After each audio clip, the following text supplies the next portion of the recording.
good to see you in the class today. We are going to look at the objectives of business education. What are the benefits of business education to basic education students, to post-basic, and to tertiary? Enjoy the class. By the end of the lesson, you will be able to understand and appreciate the objectives of business education at different levels. We are going to look at the objectives of business education at basic education level, post-basic education level, tertiary, and vocational education.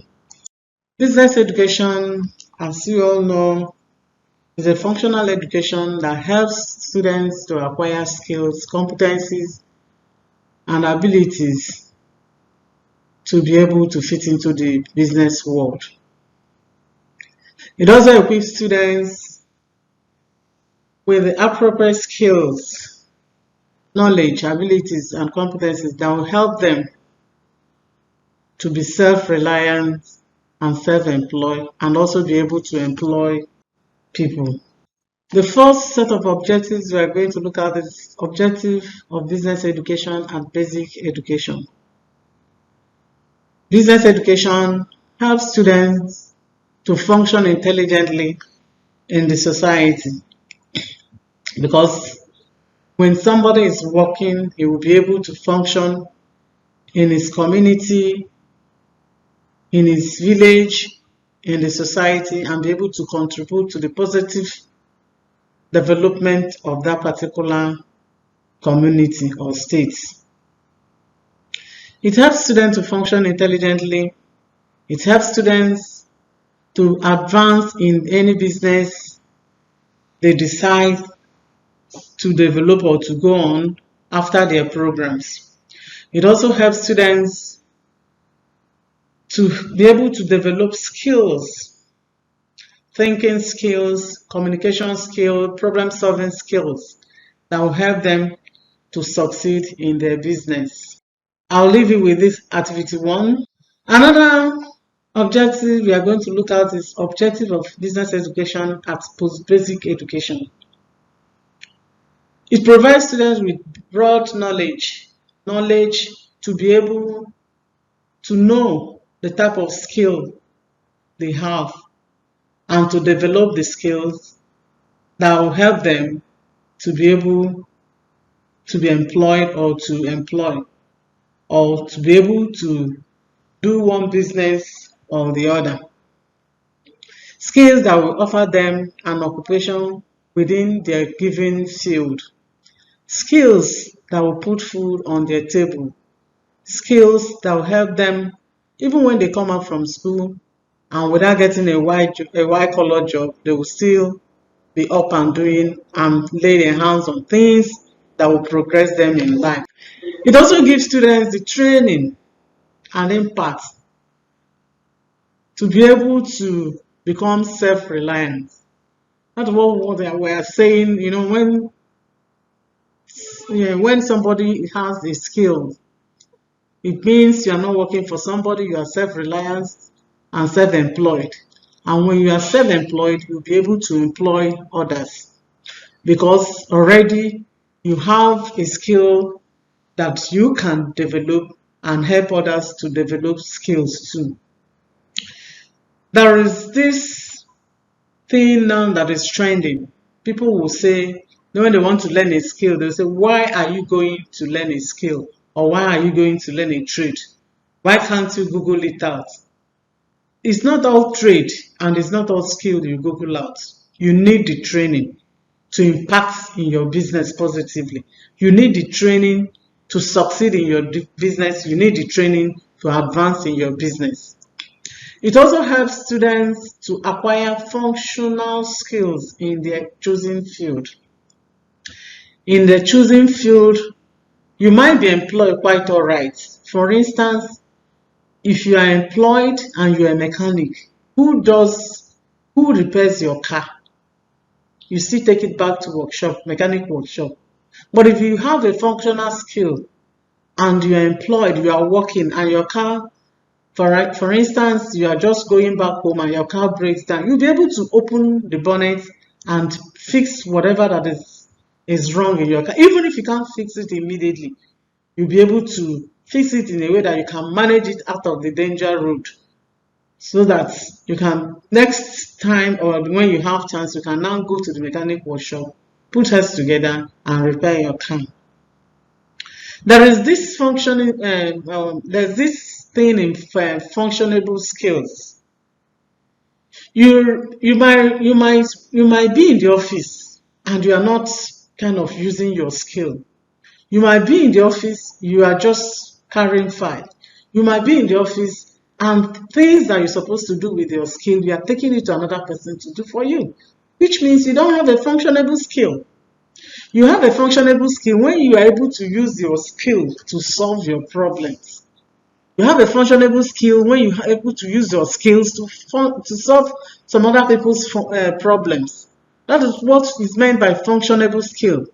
You can't have a skill and you are not using it, which means you just went to school to read and you just went to school to just acquire the theories without acquiring the practical. Another objective we are going to look at is business education at tertiary level. It empowers students with desirable skills, knowledge, and value to perform specific functions and become self-reliant. This cut across all the objectives, both in basic education and post-basic education. It helps students to appreciate the world around them and contribute maximally to the social and economic development of the nation. For instance, a businessman can travel to any country well known, especially when your business is really booming and the skill you are displaying is contributing to the economic development of that nation. For instance, now there are skills people want outside the country and they will just advertise it either in Facebook or in Twitter or wherever. And people will apply and they will get it and they will go and display. And from there they will get a job. If your skill can take you outside the country, your skill can take you outside your state, your skill can take you outside your environment. And by doing that, you appreciate the world around you. You appreciate the world when you travel and you see other things. It helps you to improve in your own skills and it helps you to come back and establish and advance your own trade the way you think that can be acceptable around the world. It empowers students to develop intellectual capability and would help them to make informed decisions in all spheres of life. You see, there is this responsibility that comes with self-employed individuals. There is this responsibility that you own a business, you don't want that business to fail.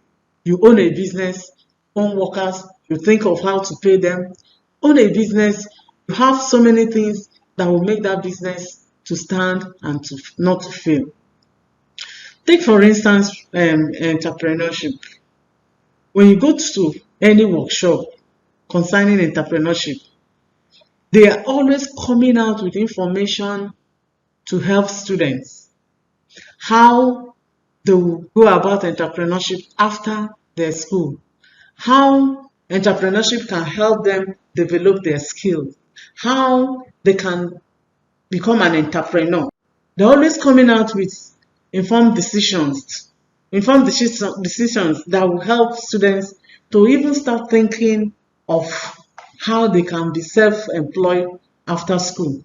You know, these days you look at students, they don't look at what the certificate can bring for them or how certificate can put food on their table, but it's how their skills can put food on their table.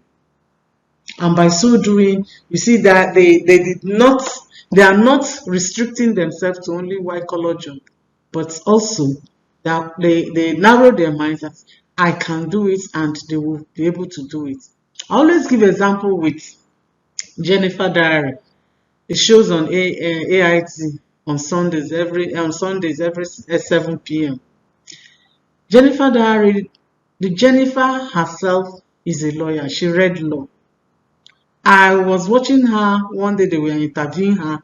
She has so many skills, but she decided to go with acting.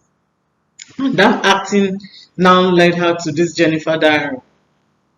You could see the skill that is putting on food on her table. It's not that, it's not her certificate. And so many others that read engineer.